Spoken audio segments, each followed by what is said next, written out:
मेरे सभी पूर्वजों को मेरा सादर प्रणाम। ओम श्री गणेश देवताय नमः। ओम श्री कुल देवताय नमः। ओम श्री गुरु देवताय नमः। ओम सर्वश्री इष्ट देवताय नमो नमः। शिव शरण दोस्तों, मैं हूँ कड़प्पा, फिर से आपके सामने हाजिर हूँ।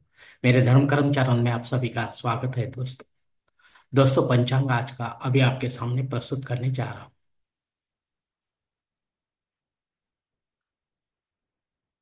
दोस्तों, आप सभी को नए चांद्र वर्ष की हार्दिक शुभकामनाएं। दोस्तों, आज तारीख 30 मार्च 2025, शालिवान शक 1947, संवत्सर विश्वावसु, अयन उत्तर, ऋतु वसंत, मास चैत्र, पक्ष शुक्ल। तिथि दोस्तों, आज की प्रतिपदा तिथि है। दोपहर 12:50 के बाद द्वितीया तिथि शुरू होगी। वार इतवार है। नक्षत्र दोस्तों रेवती नक्षत्र है। दोपहर 4:35 के बाद अश्विनी नक्षत्र शुरू होगा। योग दोस्तों आज का ऐंद्र योग है। शाम 5:54 के बाद वैधृत योग शुरू होगा। करण दोस्तों वो करण है। दोपहर 12:50 के बाद बालव करण शुरू होगा। और रात 11 बजे के बाद कौलव करण शुरू होगा दोस्तों। प्रमुख ग्रहों की राशि स्थिति सुबह 5:30 बजे कुछ इस तरह होगी। सूरज और चांद मीन राशि में होंगे। गुरु वृषभ राशि में और शनिदेव अपने कुंभ राशि में होंगे। मुंबई विभाग में सूरज का आगमन और निगमन कुछ इस तरह होगा। आगमन जो है सुबह 6:36 पर होगा। और निगमन जो है शाम 6:51 पर होगा। दोस्तों, इसी पंचांग के आधार पर अब हम आज के पूजा के लिए संकल्प छोड़ने जा रहे हैं। तब आप आपके दाहिने हाथ के हथेली पर थोड़ा सा जल, थोड़े अक्षत, एक फूल या फूल की पंखुड़ी ले दोस्तों। और ये छोटा सा संकल्प बोलना शुरू कर दें। हर ओम शिव शिव शंभोरात्मय प्रवर्तमान सत्य ब्रह्मणो द्वितीय परार्धे श्वेतवराह कल्पे वैवस्वत मन्वंतरे कलियुगे प्रथम पादे जम्बूद्वीपे भरतवर्ष भरतखंडे मेरो दक्षिण दिग्भागे महाराष्ट्र देशे व्यापारिक चंद्रमणि शालिवान शक 1947 प्रभाति षष्ठी संवत्सरों में विश्वावसु नाम संवत्सर उत्तरायणे सौर वसंत ऋतु चैत्र मासे शुक्ल पक्षे भानुवासरे रेवती नक्षत्रे ऐन्द्र योगे बहुकरण युक्तायम प्रतिपदा शुभति तो वीर गोत्र में उत्पन्न वै कड़प्पा मोहपात दुरित क्षय द्वारा श्री पार्वती परमेश्वर विद्यार्थ विधिवत पंचोपचार एवं षोडशोपचार स्त्रिंग पूजा एवं नित्य देव पूजा करिष्ये। यही पर दोस्तों ये संकल्प खत्म हो चुका है। अब आपके दाहिने हाथ के हथेली पर जो संकल्प का पानी है वो सामने वाली थाली में छोड़ दो दोस्तों। दोस्तों, इस संकल्प की काल मर्यादा दोपहर 12:50 तक है। इस समय के बाद भी अगर आपको किसी धार्मिक विधि की संपन्नता के लिए संकल्प छोड़ना है तो कृपा करके आप ऊपर के बदले हुए पंचांग का सहारा लेकर नया संकल्प तैयार करें। उस संकल्प में आप जो करने जा रहे धार्मिक विधि उसका उल्लेख अवश्य करें। तब जाकर आपकी धार्मिक सेवा संबंधित देवताओं तक पहुंचेगी और उनका आशीर्वाद आप तक पहुंच जाएगा। आपका जीवन और भी सुखमय बन जाएगा दोस्तों। दोस्तों, अब मुहूर्त विभाग में देखते हैं। इसमें धार्मिक विधि और उनके मुहूर्त काल कुछ इस प्रकार दिए गए हैं। सबसे पहले सगाई के लिए मुहूर्त दिया गया है मार्च तारीख 30, अप्रैल तारीख 2, 3, 6, 10, 11, 14, 18, 20, 21 और 22। गोद भराई के लिए मुहूर्त दिया गया है अप्रैल तारीख 3, 6, 11 और 18। नामकरण करने के लिए मुहूर्त दिया गया है मार्च तारीख 30, अप्रैल तारीख 2, 6, 10, 14 और 20। मुंडन करने के लिए मुहूर्त दिया गया है मार्च तारीख 30, अप्रैल तारीख 3, 6, 14 और 24। गृह प्रवेश करने के लिए मुहूर्त दिए गए हैं मार्च तारीख 30, अप्रैल तारीख 2, 3, 5, 10, 14, 18, 20 और 21।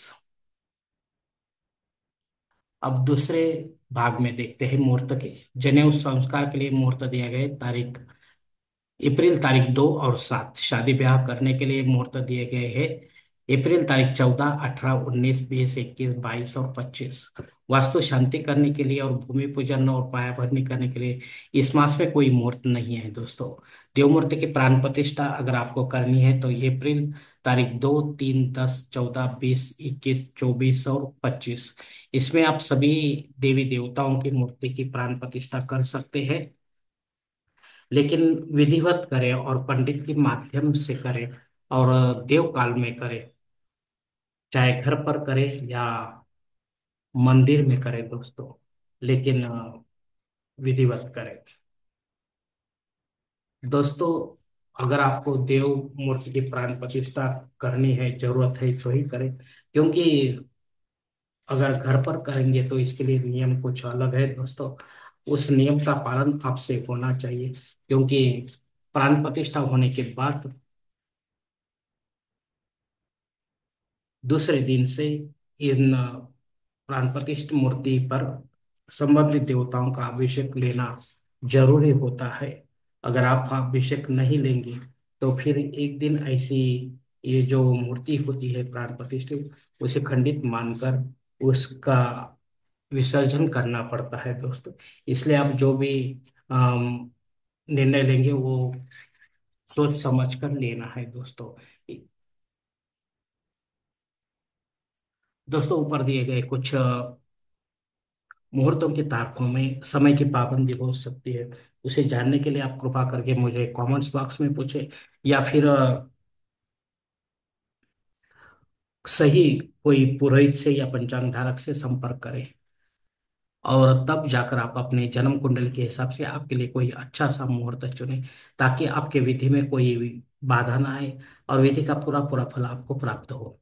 और अगर ऐसा मुहूर्त आपको नहीं मिल रहा है तो फिर आप खुद होके या पंडित के माध्यम से नया कोई मुहूर्त निर्माण करने की कोशिश ना करो, क्योंकि वो मुहूर्त मुहूर्त नहीं होगा तो उसका आपको कुछ भी फायदा नहीं होगा दोस्तों। दोस्तों, अब पंचांग में दी गई और कुछ महत्वपूर्ण जो जानकारी है, वो अब हम देखेंगे। पंचांग शुद्धि है दोस्तों, क्योंकि गुड़ी पाड़वा है और गुड़ी पाड़वा मतलब चांद्र वर्ष का पहला दिन होता है दोस्तों। और यह 3.5 मुहूर्त में से एक पूरा मुहूर्त है, इसलिए पंचांग शुद्धि की जरूरी नहीं है। लेकिन सभी कार्य आप इसमें नहीं कर सकते हैं। दिन विशेष में दोस्तों गुड़ी पाड़वा है, जो भगवान राम, श्री राम अपने अयोध्या में लौट कर आए, रावण, लंका देश रावण का वध करके। तो इसी खुशी में सब अयोध्या नगरी में आनंदोत्सव मनाया गया था, भारतवर्ष में आनंदोत्सव मनाया गया था। तो इस दिन हमें सभी को आनंद उत्सव मनाना है। गुड़ी जो प्रतीक है हमारी जय की, उसे हमें अपने अ, घर के पूर्वोत्तर भाग में खड़ी करना है, विधिवत करना है दोस्तों। इसके पहले हमें अभ्यंग स्नान करना है, तेलाभ्यंग स्नान जिसे हम बोलते हैं। तेल लगाकर मालिश करके फिर वो उठना बिटना सुगंधित होता है, उसे मल कर अपने शरीर पर स्नान करना है गुनगुने पानी से दोस्तों। नया संवत्सर आरंभ हो गया, मतलब शिव क्रोधी नाम संवत्सर जो था वो खत्म हुआ है, और विश्वावसु नाम का संवत्सर का आरंभ आज पहला दिन शुरू हो गया है दोस्तों। विश्व ज्योतिष दिन भी है दोस्तों। ये विश्व ज्योतिष दिन यानी कि ज्योतिष शास्त्र, एस्ट्रोलॉजी जिसे हम बोलते हैं दोस्तों। तो ये ज्योतिष शास्त्र क्या होता है? तो हमारे प्रारब्ध का ये नक्शा होता है। इस नक्शा को जानकर अगर हमने अपने जीवन की मार्ग पर अगर चलते हैं तो हम सुख दुख से परे हो जाते हैं दोस्तों। क्योंकि हम पहले ही जानते हैं कि हमें क्या दुख मिलने वाला है, क्या सुख मिलने वाला है। तो हम अपने जीवन का प्लानिंग बना सकते हैं तो दोस्तों, इसके लिए ज्योतिष का हमारे जीवन में बहुत ही महत्व है दोस्तों। दोस्तों, चांद को अगर आपको देखना है तो रात 8 बजे तक ही आप देख सकते हैं, उसके आगे नहीं दोस्तों। चैत्र नवरात्र आरंभ भी है दोस्तों। अगर आपको अपने कुल देवी को घट स्थापित करते हैं तो आज से 9 मई तक आपको ये घट स्थापना करनी है, पूजा अर्चा करनी है। वो जो भी नियम है उन नियमों का पालन करना है दोस्तों। अगर आप नहीं करते, खाली अश्विन नवरात्र का करते हैं, तो फिर आप चैत्र नवरात्र का ना करें दोस्तों। अगर दोनों करते तो बहुत ही अच्छी बात है, लेकिन एक तो जरूर आपको करना है जो अश्विन नवरात्र का है। प्रतिपदा द्वितीय श्राद्ध कर्म भी है दोस्तों।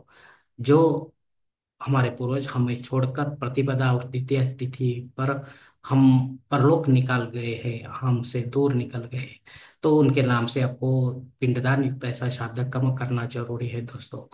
पंडित के माध्यम से करें, विधिवत करें और अपराह्न काल में करें, लेकिन अपने घर पर करें या तीर्थ क्षेत्र में करें। तब जाकर आपकी ये पितर सेवा आपके पितरों तक पहुंचेगी और उनका आशीर्वाद आप तक पहुंच जाएगा।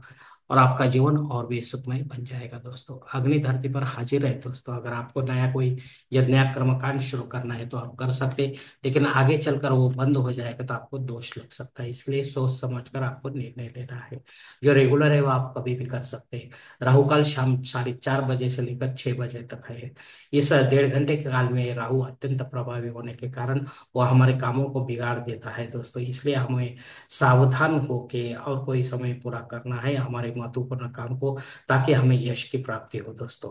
प्रमुख गोचर अस्तंगत ग्रह में 27 फरवरी से शनि अस्तंगत हो गए हैं। मतलब वो सूरज के पास चला गया है, इसके लिए वो निर्बल हो गया है, उसका तेज खत्म हो गया है। तो इससे फल की अपेक्षा करना अच्छी बात नहीं है दोस्तों। जो भी आपको शनि के संबंध में पूजा अर्चा करनी है तो पंडित के माध्यम से आप करें दोस्तों। धन्यवाद दोस्तों।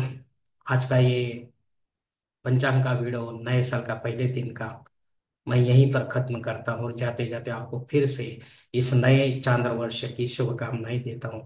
आपका जीवन सुख समृद्धि से भरे दोस्तों, और शांतिमय जीवन आप जीना है दोस्तों।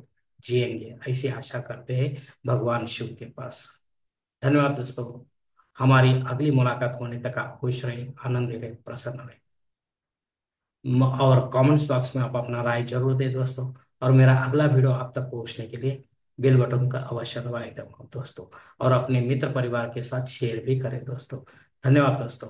हरिओम। शिव शंभो महादेव।